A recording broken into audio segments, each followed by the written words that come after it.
to Read It with Whiskey, the place to be if you are a sci-fi or fantasy reader. My name is Laura and I am your host. I am a reader, a writer, and a whiskey drinker, and I'm here to share with you the person behind the page, the author. And today's featured author is A.E. Kincaid. She is the author of The Demon, the Hero, and the City of Seven. This book, you guys, I absolutely loved it. I read it so fast, but before we dive into that, let me tell you a little bit about Amy. By day, A.E. Kincaid is the creative director at a branding studio in Iowa. By night, she writes humorous fantasy novels. The Demon, the Hero, and the City of Seven is her first published novel.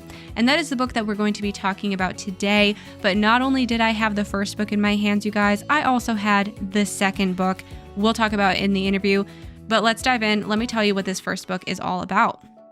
What happens when good and evil collide? They yell, ouch!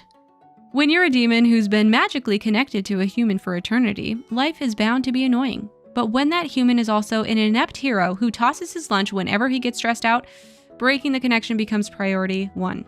Plus, there's a mystery at the heart of their bond that needs unraveling. When the magical object that bound them broke, it weakened the barrier between Wintershins and the underworld. The duo hopes to find a wizard in the City of Seven who will be able to help them with both of their problems. Follow along as our demon, Lord Malvin, and our hero, Sir Reginald, make themselves unwelcome with fairies, humans, dwarves, and giants, all while racing to get to the City of Seven before Mal's supremely evil brother. This story was so fun, so intriguing, definitely like the best type of friendship story that I have read in a really long time. So let's dive into this interview because you do not want to miss it.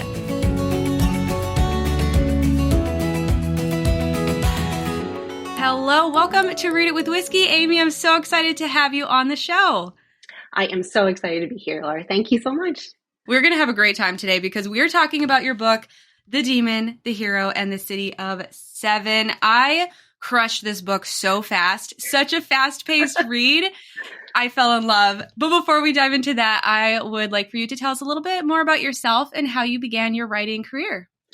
Yeah, sure. I mean, I'm sure I actually know because I've heard some of these interviews. Everyone's saying like, oh, elementary school. Yeah, I mean, I wrote my first short story in elementary school, The Haunted Ski Lift. Yeah, it was deep stuff. Wow. But in a more professional sense, my day job is a lot of writing. It's just nonfiction writing. And then I started really seriously writing in 2019. Okay, so then since 2019, I mean, you've written this book. You also have the sequel. And then I think you have maybe a short story and a novella as well connected to the series. Is that everything? Yes, that is everything. And then I'm working on another novella and book 3 now. And then there's a character, a sort of fan favorite character who I am slowly plotting through a series of like sort of short stories for her as well.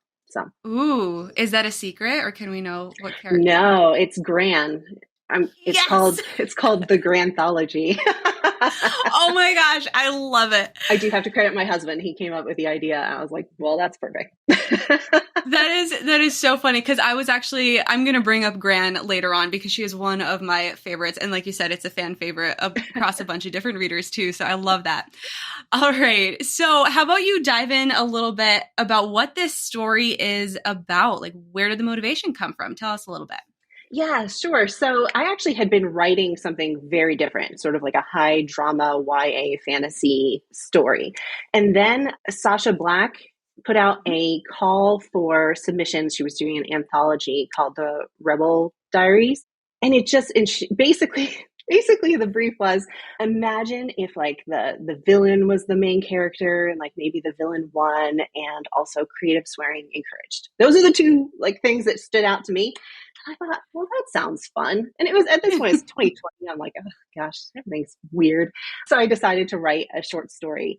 And when I finished this short story, I turned to my husband and I said, this is a series. And so I just kept writing. And actually the first the first book came out before the short story that was supposed to be the first couple of chapters of the book. So I ended up having to rewrite. It ended up getting into the anthology, which was great. But I ended up having to rewrite the beginning because I didn't have my original beginning. It was like a whole confusing mess. But I think now it's sort of settled. And if you join my newsletter, you get that initial like zero 0.5, how they met, and then it goes into the books. All right. So this story follows two characters, and I mean the title of the book, The Demon and the Hero. So we know those are the two characters, but there's a history in this world that actually connects heroes and demons in the past in the world of Wintershins. So can you tell us a little bit about that history and what heroes and demons used to be like compared to now when the story actually takes place? Yeah, sure. So once upon a time, there was the golden age of heroes in Widdershins, and the most famous of the heroes was Quill Valor. He was like the biggest, baddest hero. But because he was so successful and he had all these riches and fame and stuff like that, a lot of people also wanted to be heroes, and more people became heroes, and the market essentially becomes oversaturated with heroes. So Quill Valor is now not like the top dog anymore, and he's getting a little older, and maybe he's not as good at stuff anymore. So he decides, you know what? There are these things. I heard this rumor one time that at one point there were demons, like there was a world of demons, and I think I'm gonna try and summon a demon to help me. And like, I'll make a deal with a demon. He'll help me with my quest, and then I'll be very famous again. And ta-da! So that worked for a while. And then the other heroes, as this happens, right? They decided to start doing it too. So now there's all these humans and demons. And the deal with the demons, when you summon a demon, is they obviously aren't going to do anything for you for free. So you summon a demon, they help you, and then they get to do an equal amount of evil, essentially, in the world as payment. So if it's a really, really big quest, and maybe like rescue a princess from a dragon or something like that, they get to burn down a town. And the people of Widdershins, they started, like the non-hero population, they got really tired of this. So they ended up figuring out a way to, number one, banish the demons, but also two, because they didn't really like this hero situation anymore, you now have to do just an absolute massive amount of paperwork to become a hero in the first place, which is really cut down on the hero stuff, because the people who are sort of hero types are not necessarily the paperwork types. So that's sort of where we're at. There hasn't been a demon in Widdershins for 500 years until the beginning of this book. Yes, and then we dive into some adventures that is just so much fun. So before we dive into the characters, because we will talk about them in a little bit, I want to talk a little bit more about the world. So within this world, there is a map in book 1, and then I snuck a look into book 2, and the map has expanded. So the world that we created in book 1, was that going to be the world the whole time, or did you know it was going to expand, or did it expand on itself once you wrote book 2?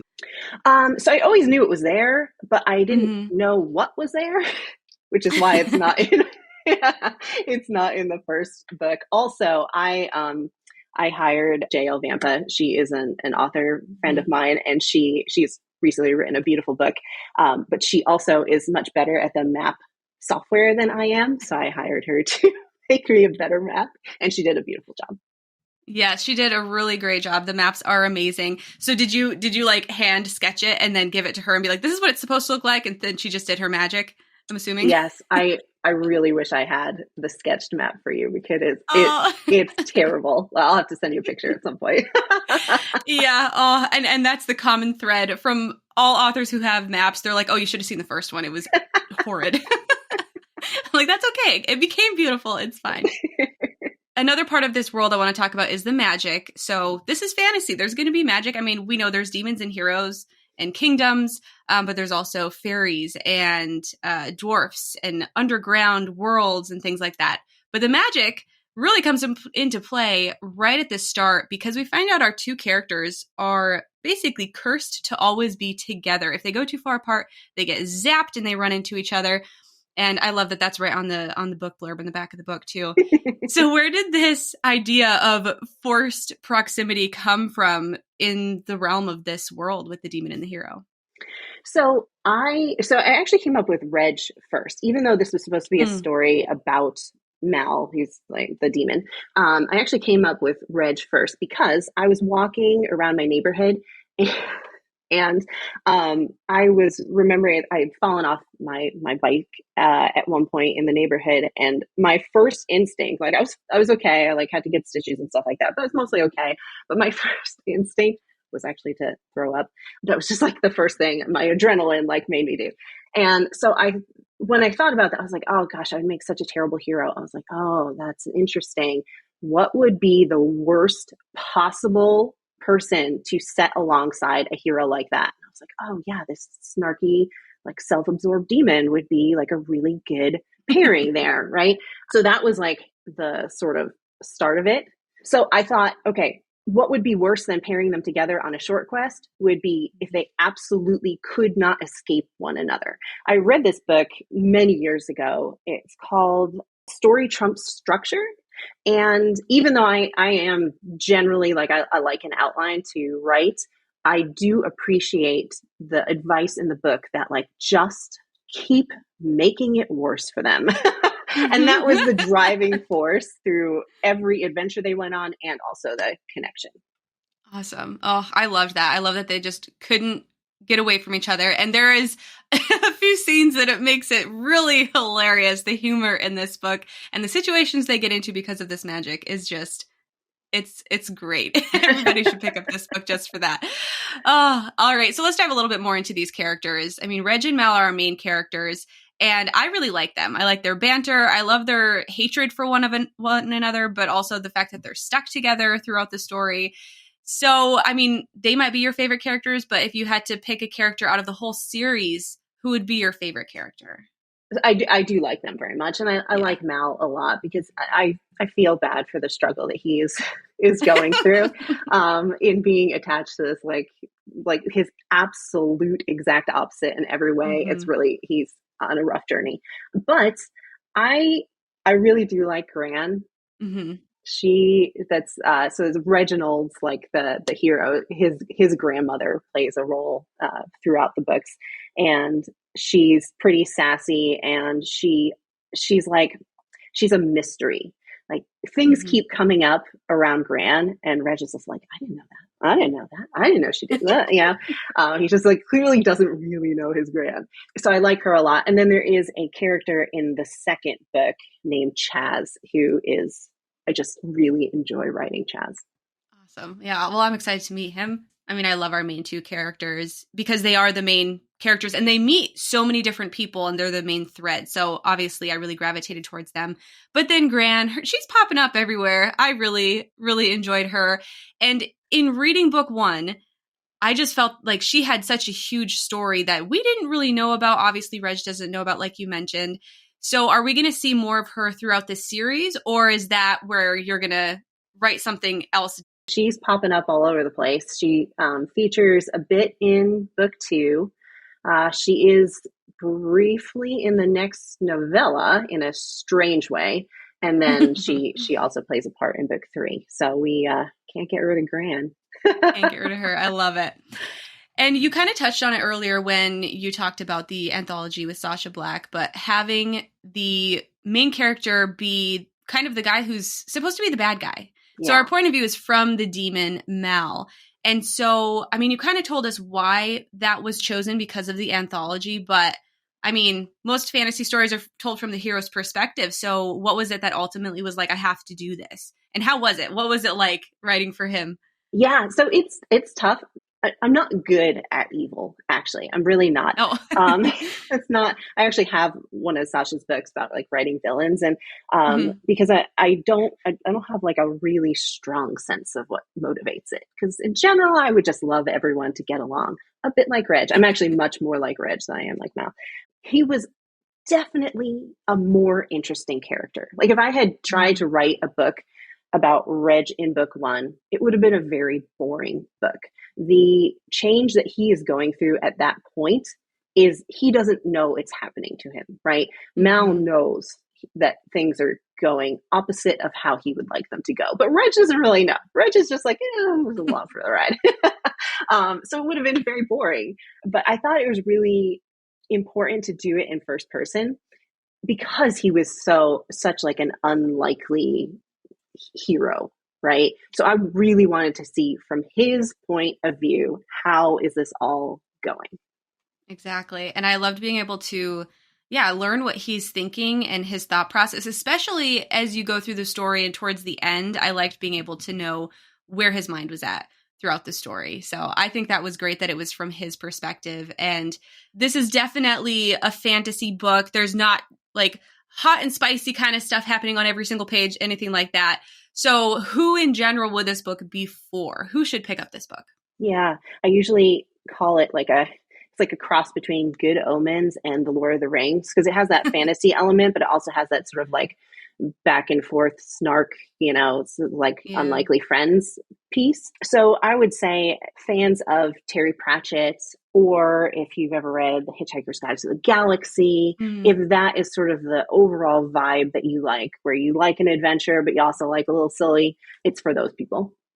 And yeah, I know I was laughing throughout so many parts of this book, but what other emotions should readers expect? Will they cry? Will they smile? Get uncomfortable? Be challenged? What should they expect? There are a few spots where they might feel a little uncomfortable. I There is a scene that happens in the City of Seven, which is not a spoiler because it's called The Demon, the Hero, and the City of Seven. But there is a scene that happens that is very personal to me, and it's a tough one. It was a tough one to write, and I think people are surprised, having laughed so much through the first bit of the book, to get to that point. Um, Mm-hmm. but yeah, it's mostly I mostly am trying to make people laugh. So Yeah. you need grounding moments, but like it's a laugh. For sure. All right. So, as writers, we're always readers first. So, I'd like to know a little bit about your reading habits. So, what is the genre that you pick up the most? Yeah, it's fantasy. Yeah. It's definitely fantasy. When I was younger, it was more of like the adult fantasy. I was a huge, obviously Lord of the Rings, but a huge Earthsea fan. I love Ursula Le Guin.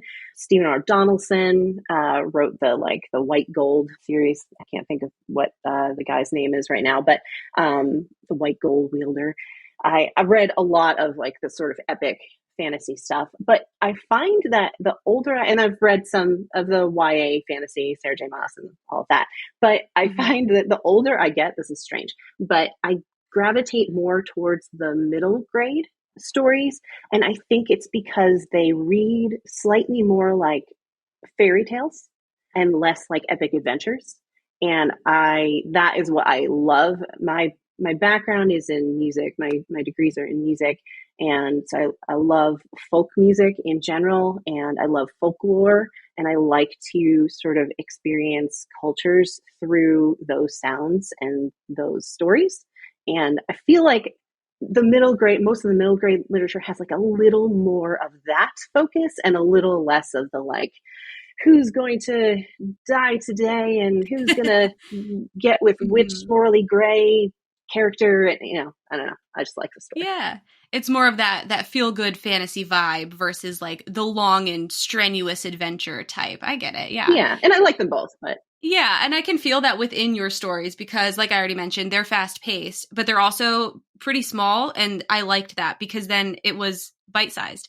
I really am those huge meaty fantasy epic fantasy books are so tough for me to start because they're so daunting. And so when I picked up your books, I was like, "Yes, this is the perfect thing for me right now."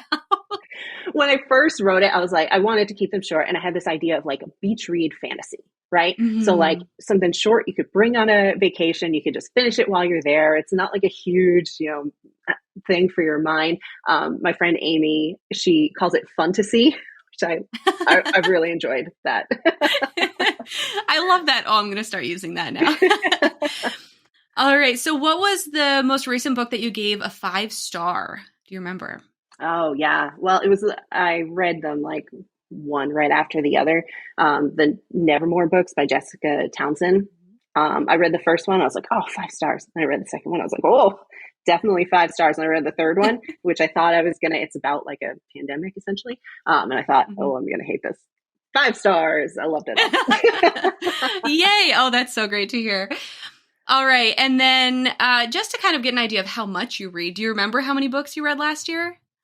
Last year I read about 40 books. Okay. I'm not like I don't set reading goals because it is Hmm. the one thing in my life that's like, it's not monetized. Nobody Yeah. makes me do it. Right. So just whatever I end up getting through, aside from things I've agreed to like blurb or arc or, whatever. I just read what I read. This year, it's going to be more than that though, because I'm actually working on a nonfiction book as well. So there's like a lot of, background research that I want to be doing for that. Yeah, definitely. Oh, that's fun.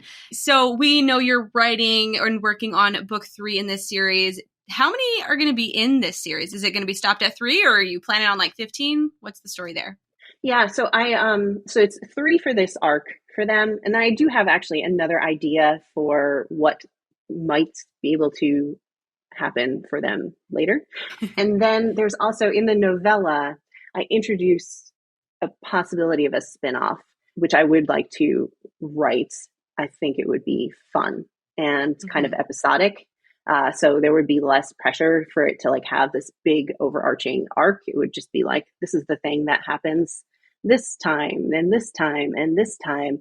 And it would still be able to involve characters that people have Hmm. met along the way. So that's what I'm thinking for right now. But I do have an idea for them, maybe moving forward. Maybe.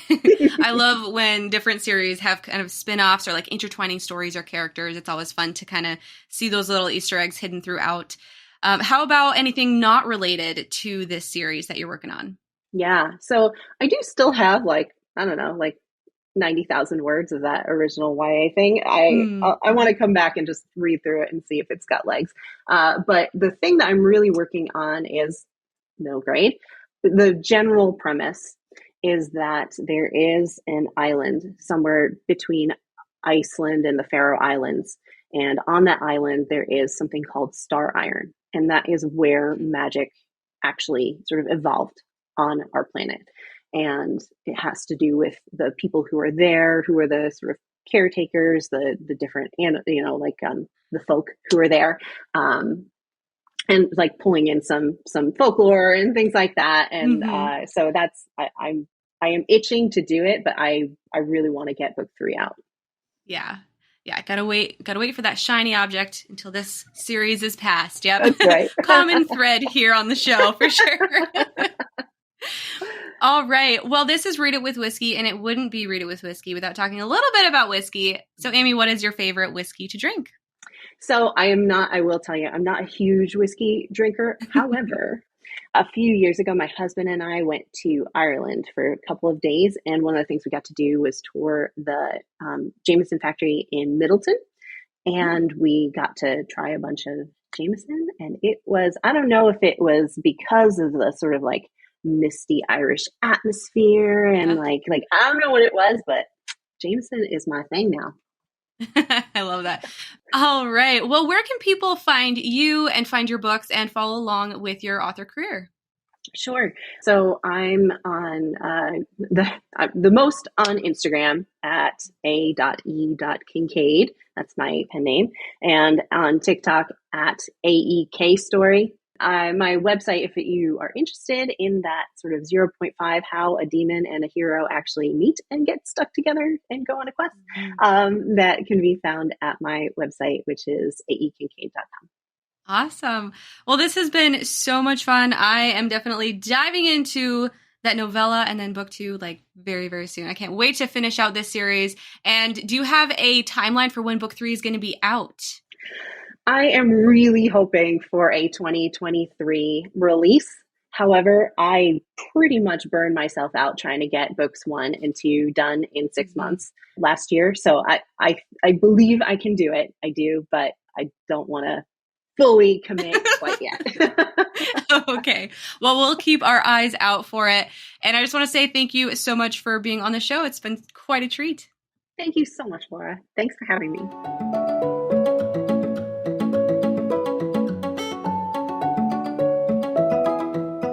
Amy is such a treat. I had such a good time talking with her. And as soon as we got done with the interview, I dove into book 2. And as I record this, I just finished up book 2, The Demon, the Hero, and the Secret of the Stones. And I also read the prequel short story that was in the Rebel Diaries. That's when the demon met the hero. Such a fun origin story. I loved kind of seeing the behind the scenes. And then what happened in that prequel kind of tied into some of the things that happened within book 1 and book 2 that give you a little bit more insight. So I definitely recommend going over to A.E. Kincaid's website. There is a link in the episode description.